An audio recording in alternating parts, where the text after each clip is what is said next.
สวัสดีครับทุกท่านครับวันนี้ผมจะพาทุกท่านนะครับไปรู้จักกับ All New Haval H6 นะครับครั้งนี้นะครับต้องบอกกันเลยว่าสำหรับ All New Haval H6 PHEV เนี่ยถือว่าเป็นรถที่น่าสนใจจริงๆนะครับแล้วก็ถือว่าเป็นรถ SUV พลังงานไฟฟ้าแบบเสียบปลั๊กเนี่ยที่มีความจุเยอะมากๆนะครับที่บอกว่าเลยว่าเคลมกันถึง200กิโลเมตรนะครับโดยใช้ไฟฟ้าเพียวๆนะครับนั่นก็คือความจุถึง34กิโลวัตต์ต่อชั่วโมงนะครับ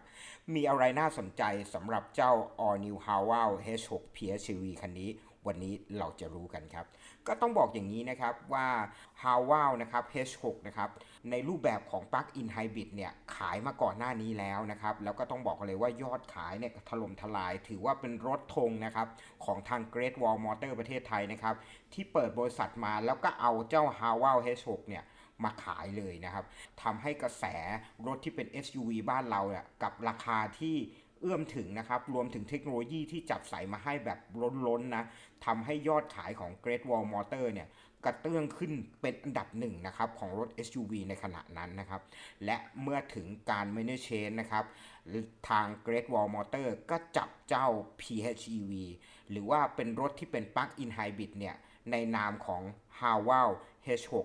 Plug-in Hybrid มานะครับก็ต้องบอกว่ามีอะไรน่าสนใจสำหรับรถคันนี้นะครับก็ต้องบอกอย่างนี้นะครับว่ามันเป็นรถที่มีพื้นฐานเนี่ยร่วมกับรุ่นไฮบริดตัวที่เป็น Haval H6 นะครับทั้งแพลตฟอร์มนะครับโมดูลนะครับอัจฉริยะนะครับหรือว่าเจ้า Great Wall Motor Raymond นั่นเองนะครับระบบขับเคลื่อนเนี่ยเป็นเครื่องยนต์ 1.5 ลิตรนะครับแล้วก็มอเตอร์ไฟฟ้าชุดเดียวกันนะครับแต่มีพละกำลังเพิ่มมากขึ้นนะครับติดตั้งแบตเตอรี่ที่มีขนาดใหญ่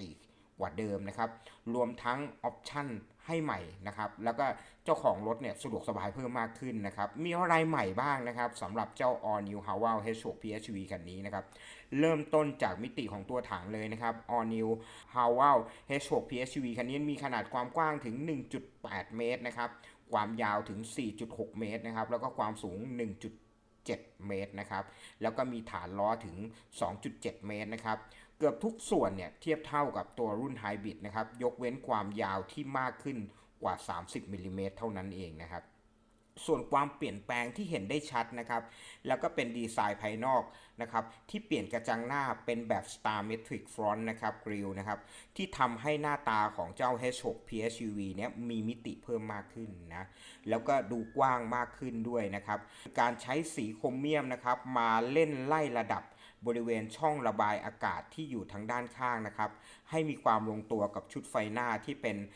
Intelligent LED Headlamp นะครับมีระบบส่องแสงสว่างแบบ Ultra High Flow ด้วยนะเพิ่มความปลอดภัยในการขับขี่ด้วยนะครับแล้วก็ดีไซน์ไฟท้ายนะครับที่เป็น LED นะครับ Intelligent นะครับ Strip นะครับเป็นแบบแนวยาวนะครับพร้อมไฟเบรกดวงที่3นะครับแบบ LED ด้วยนะฮะรวมทั้งติดตั้งเสาอากาศแบบ Shark Fin นะครับพร้อมสปอยเลอร์ด้านท้ายที่ช่วยเพิ่มความเป็น Aerodynamic ให้กับตัวรถด้วยนะครับอันนี้ก็จะให้เห็นถึงความแตกต่างนะครับนอกจากนี้นะครับยังมีหลังคาซันรูฟแบบพาโนรามิกขนาดใหญ่ถึง 1.2 ตารางเมตรนะครับเพิ่มมุมมองแบบ360องศาจากภายในห้องผู้โดยสารทำให้รู้สึกไม่อึดอัดนะครับทีนี้มาดูภายในนะครับการตกแต่งคอนโซลหน้าเป็นแบบทูโทนนะครับเป็นแบบโรสโกนะครับซิลเวอร์ปิโนแบ็กนะครับทำให้มีความรู้สึกว่าเป็นโมเดิร์นนะครับเพิ่มมากขึ้นนะครับภายในนะครับพับแบบ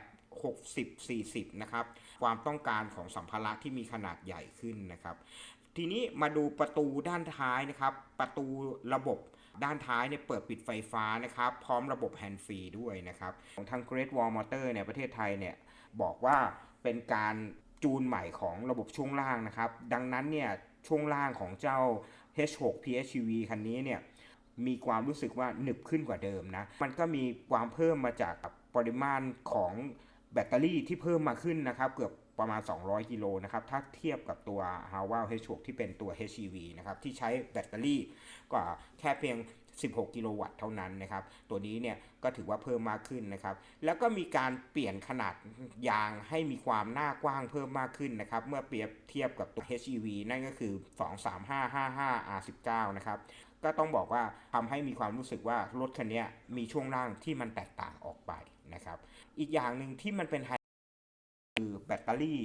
ขนาด 34 กิโลวัตต์ฮาวนะครับที่สามารถทำงานทั้ง 2 ระบบนะครับไม่ว่าจะมีกำลังงานสูงสุดถึง 326 แรงม้านะครับแล้วก็ถือว่ามีแรงบิดมหาศาลถึง 530 นิวตันเมตรนะครับสามารถเลือก EV Mode นะครับไม่ว่าจะเป็นการขับขี่แบบไฟฟ้า 100% นะครับที่มีระยะเป็นถึง 201 กิโลเมตรนะครับแล้วก็ยังมีระบบชาร์จที่เป็น DC ชาร์จด้วยนะครับดังนั้นเนี่ยการที่เราจะเดินทางไกลสำหรับเจ้า Haval H6 PHEV คันนี้ถือว่าตอบโจทย์ได้เป็นอย่างดีนะครับถึงว่าขับได้ประมาณ 200 กิโลนะครับแต่ถ้าไม่มีที่ชาร์จไฟเราก็ไม่งอนะครับเนื่องจากเรามีเครื่องยนต์นะครับเป็นระบบไฮบริดไปได้เหมือนเดิมนะครับก็ถือว่าเป็นทางออกที่น่าจับตามองนะครับที่สามารถใช้แบบไฟฟ้าได้เพียวๆได้ถึง 200 กิโลเมตรหรือว่าถ้าแบตไฟฟ้าหมดเราก็ใช้เครื่องยนต์ได้นะครับมันถือว่ามันตอบโจทย์ในการใช้งานในบ้านเราสำหรับเจ้า Haval H6 PHEV คันนี้ถือว่าเป็นรถที่น่าสนใจนะครับท่านใดสนใจก็ลองไปแวะเวียนไปที่ Great Wall Motor ทุกสาขานะครับเพื่อไปลองสำหรับเจ้า Haval H6 PHEV คันนี้ครับ